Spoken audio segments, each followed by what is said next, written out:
Hello friend, সবাই কেমন আছো? আজ চলে এসেছিলাম শিলিগুড়িতে কালী পুজো দেখতে। তো আজ আমি সেটাই শেয়ার করব তোমাদের সঙ্গে।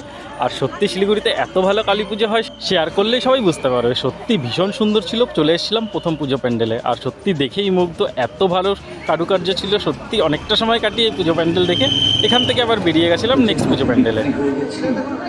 এবার চলে এসেছি আমরা বামাকালীর দর্শনে। তো এবার ভেতরে গিয়ে আমরা শেয়ার করছি। বামাকালীর দর্শনে এসে সত্যি আমরা হতবাক, গা শিউরে উঠেছিল মায়ের দর্শন করে।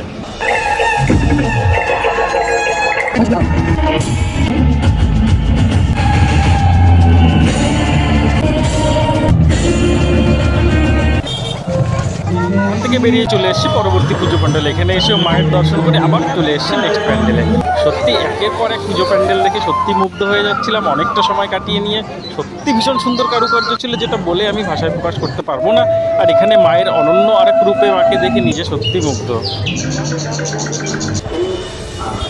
আবার চলে এসেছিলাম পরবর্তী প্যান্ডেল। আর এখানে সত্যি এত ভিড় ছিল, এতটাই ভিড় ছিল, অনেকটা সময় দাঁড়িয়ে তারপরে ঢুকতে হয়েছিল পুজো প্যান্ডেলে। কিন্তু সত্যি এখানে দেখেও মন ভরে গেল।